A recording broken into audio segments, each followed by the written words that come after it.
باب ما جاء فی الکہان ونحوہم، کہان کے بارے میں شریعت میں کیا وارد ہے؟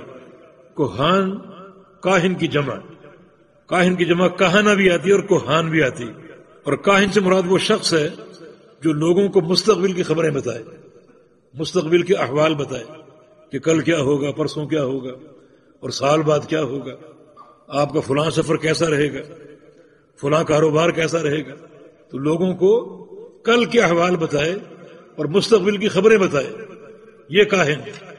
اس کا توحید کے باب سے کیا تعلق ہے؟ تعلق بڑا واضح ہے کہ کل کی خبریں بتانا یہ علم غیب ہے، اور علم غیب کا دعویٰ شرک ہے، یعنی کاہن کو دعویٰ ہے علم غیب کا۔ حالانکہ اللہ پاک فرماتا ہے کہ کل کیا ہونے والا ہے، کل تم نے کیا کمانا ہے، کیا کرنا ہے، کسی کو معلوم نہیں، یعنی کل کا علم کسی کو نہیں۔ وما تدری نفس ماذا تکسب غدا، کسی انسان نے کل کیا کرنا ہے، کیا کمانا ہے، کیا کھانا ہے، کسی کو معلوم نہیں، اور اس کو غیب کی چابی کہا گیا، اس کو غیب کی چابی کہا گیا۔ کیا معنی؟ یعنی کل کا علم کسی کو نہیں، تو پرسوں کا علم کیسے ہو سکتا ہے؟ مہینے بعد کا علم کیسے ہو سکتا ہے؟ یعنی کل کا علم غیب کی چابی۔ جب کل کا علم کسی کے پاس نہیں ہے تو مہینے بعد، سال بعد کیا ہونے والا ہے، یہ علم کیسے ہو سکتا ہے؟ اور یہاں تو ایسے ایسے لوگ موجود ہیں جو قیامت تک علم کے دعوے کرتے ہیں، قیامت کے دن کیا ہوگا اور کیا ہونے والا ہے۔ حالانکہ مفاتیح الغیب میں اللہ نے اس کو ذکر کیا کہ کل کیا ہونا ہے، کل آپ نے کیا کرنا ہے، اس کا علم کسی کو نہیں۔ پھر پرسوں کا، ترسوں کا، مہینے بعد کا، سال بعد کا علم کسی کو کیسے ہو سکتا ہے؟ یہ غیب کی چابی۔ تو یہ کاہن کا کردار علم غیب کا دعویٰ کرتا ہے۔ اور یہ بات یاد رکھو، علم غیب کا دعویٰ کرنا اپنے بارے میں یا کسی کے بارے میں کہ فلاں عالم الغیب ہے، یہ دونوں باتیں کفر ہیں۔ جو شخص اللہ تعالیٰ کے علم میں ہاتھ ڈالے گا، علم غیب کا دعویٰ کرے گا، اس نے کفر کا ارتکاب کیا۔ رسول اکرم صلی اللہ علیہ وسلم تشریف فرما تھے اور کچھ بچیاں گھر میں گیت گا رہی تھی، ایک بچی نے وہ گیت چھوڑ کر یہ کہہ دیا وَفِينَا نَبِيٌّ يَعْلَمُ مَا فِي غَدٍ، کہ ہم میں ایک نبی ہے جو کل کی بات جانتا ہے۔ آپ لیٹے ہوئے تھے، اٹھ کر بیٹھ گئے، فرمایا کہ لا تقولی ھذا، مت کہو، وقولی ما کنت تقولین، جو کہہ رہی تھی وہ کہو، جو پہلے گیت گا رہی تھی وہ گاؤ۔ فَإِنَّهُ لَا يَعْلَمُ الْغَيْبَ إِلَّا اللَّهُ، کیونکہ غیب اللہ کے سوا کوئی نہیں جانتا، کوئی نہیں جانتا۔ وہ صحیح بخاری میں ایک چھوٹا سا واقعہ ہے، نبی علیہ السلام گھر میں پریشان بیٹھے، کبھی کھڑے ہوتے اور ٹہلنا شروع کر دیتے، بڑی پریشانی کے آثار آپ پر نمایاں۔ ام المومنین نے پوچھا میرے ماں باپ قربان ہو، آپ کو کس چیز نے پریشان کر دی؟ فرمایا کہ جبریل امین نے وعدہ کیا تھا آنے کا، آئے نہیں، وہ تو کبھی وعدہ خلافی نہیں کرتے، آج کیوں نہیں آئے؟ کیا کمی ہے مجھ میں؟ وعدہ کے مطابق کیوں نہیں پہنچے؟ بس یہ پریشانی، ٹہل رہے ہیں، کبھی باہر کبھی اندر، کبھی بیٹھ رہے ہیں کبھی کھڑے ہو رہے ہیں، انتہائی بے چینی۔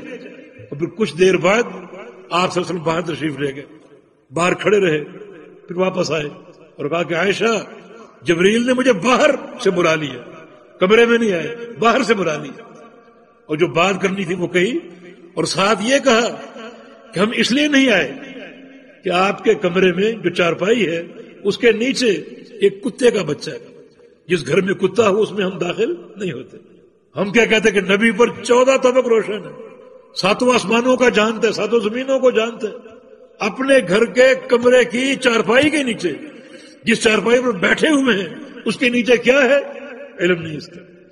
تو کون ہے جو علم غیب کا دعویٰ کرنے والا؟ یہ کوہان چونکہ علم غیب کا دعویٰ کرتے ہیں اور کل کی خبریں بیان کرتے ہیں، لوگوں کو خبر دیتے ہیں، جو کہ شرک ہے۔ اس لیے اس باب کو توحید کے باب میں داخل کیا گیا۔ علم غیب اللہ کا حق ہے، اللہ کے ساتھ خاص ہے، اور کوئی غیب کی کوئی خبر، کوئی بات نہیں جانتا۔ اس سے بڑی مثال اور کیا ہو سکتی ہے؟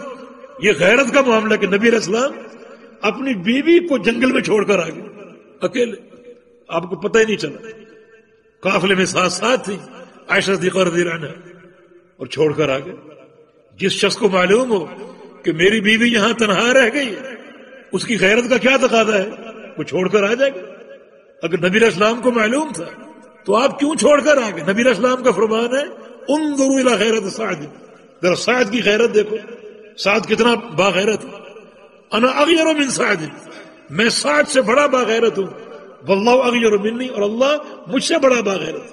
تو یہ غیرت کا عالم ہو اور اپنی زوجہ کو تنہا چھوڑ کر آ جائے. پھر مدینے میں کیا کوہرام بپا ہوا، منافقین نے کس طرح جو ہے وہ اس خبر کو پھیلایا، اور زوجہ مطہرہ ام المومنین پر تہمتیں لگی، اور کتنی مدینے کی فضا ایک عرصہ تک مقدر رہی اور پریشان کن حالات رہے. مانا کوئی عالم الغیب نہیں، اللہ تعالیٰ کا یہ خاصہ ہے. تو کہانت چونکہ اس میں علم غیب کا دعویٰ ہے، اور پھر کہانت میں بعض امور شیاطین سے متعلق ہے. کاہنوں کا شیطانوں سے رابطہ ہوتا ہے، شیطانوں سے، جنوں سے. وہ جن جو انسانوں کے دشمن ہیں اور انسانوں کو گمراہ کرنے اور نقصان پہنچانے پر تلے ہوتے ہیں. اس رابطے کی نوعیت کیا ہے؟ جنوں کو بھیجتے ہیں اور پھیلاتے ہیں، اور بعض جن اوپر کو پرواز کرتے ہیں اور آسمانوں تک جاتے ہیں، آسمانوں کی خبریں اچکنے کے لیے، آسمانوں کی خبریں معلوم کرنے کے لیے. یہ آپ بات پڑھ چکے. اللہ تعالیٰ جب فیصلہ فرماتا ہے، فرشتوں کو اس فیصلے سے آگاہی ہوتی ہے، اور فرشتے آپس میں اس فیصلے کا ذکر کرتے ہیں کہ اللہ نے یہ فیصلہ کیا اور حق فیصلہ کیا. تو بعض اوقات فرشتوں کی آواز جنوں کے کانوں سے ٹکراتی ہے، اس بات کو وہ، اس فیصلے کو وہ سن لیتے. اکثر ان جنوں کو شہاب ثاقب بسم کر ڈالتا ہے، لیکن بعض اوقات جنوں سے بچ نکلنے میں کامیاب ہو جاتے ہیں، اور پھر وہ خبر لے کر اپنے کاہنوں تک پہنچ جاتے ہیں. کیوں؟ اللہ تعالیٰ کی ابتلا. اللہ تعالیٰ اس کے ذریعے لوگوں کو آزماتا ہے، ان کا امتحان لیتا ہے. یہ بھی ایک ابتلا کا راستہ کہ لوگوں کو کیا رد عمل ہے. وہ جن وہ خبر جا کر کاہنوں کو بتا دیتے ہیں، اور کاہن اس آسمان کے فیصلے کو آگے بیان کرتے ہیں. ظاہر ہے کہ وہ فیصلہ سچا ہے، وہ فیصلہ سچا ہے، اوپر سے معلوم کر کے آئے ہیں.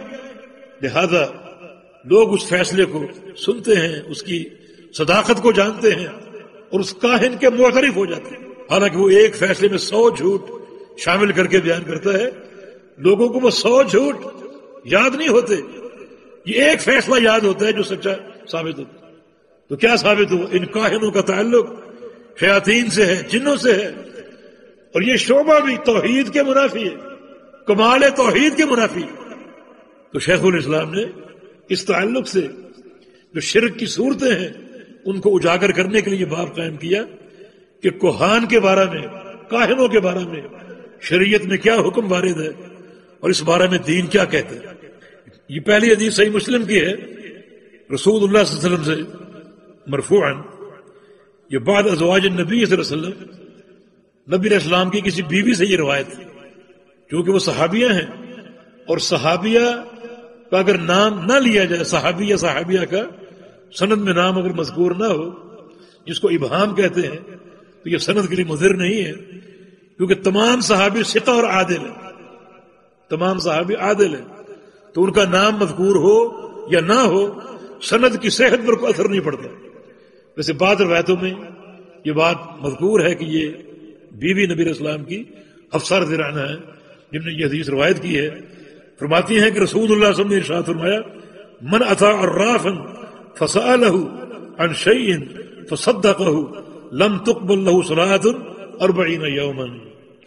کہ جو شخص کسی عراف کے پاس آئے، کسی کاہن کے پاس آئے، اور اس سے کوئی سوال کرے، کوئی بات پوچھے، فصدقہ، اور اس کی بات کو سچا جانے، اس کے جواب کو سچا جانے، لم تقبل له صلاة 40 یوما، تو 40 دن تک اس کی نماز قبول نہیں ہوگی. 40 دن تک اس کی نماز قبول نہیں ہوگی. بعض روایتوں میں صدقہ کے الفاظ نہیں ہے، صرف پوچھا آ کر، صرف سوال کیا، صرف سوال کرنے ہی سے 40 دن تک اس کی نماز اللہ تعالیٰ قبول نہیں کرے گا. نماز کا ذکر کیوں ہوا؟ کیونکہ نماز سب سے افضل عمل ہے، سب سے افضل عمل نماز ہے. جب نماز ہی برباد ہو گئی، قابل قبول نہ رہی، تو باقی اور کون سی نیکی قابل قبول ہو سکتی؟ نماز اعمال کا سردار ہے. جب یہ نماز ہی ناقابل قبول قرار پائی ہے تو پھر کون سی نیکی قابل قبول ہوگی؟ معنی جو شخص کسی کاہن کے پاس جائے اور صرف سوال کرے، بس اتنے سے عمل سے اس کی 40 دن کی نمازیں اور کوئی عبادت قابل قبول نہیں ہوگی.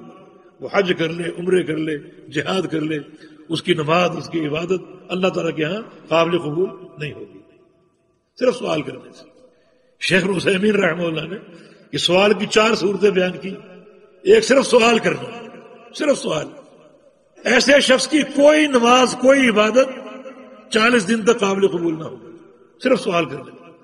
اور دوسرا سوال کیا اور اس کے جواب کو سچا سمجھا، ایک تو اس کی نماز قبول نہیں ہوگی، دوسرا ایک وعید اور ہے جو آگے آ رہی، اور تیسری صورت سوال کیا اختبار، اس کے امتحان کے لیے، اور چوتھی یہ کہ سوال کیا تاکہ اس کی ناکامی لوگوں پر ثابت کر سکے۔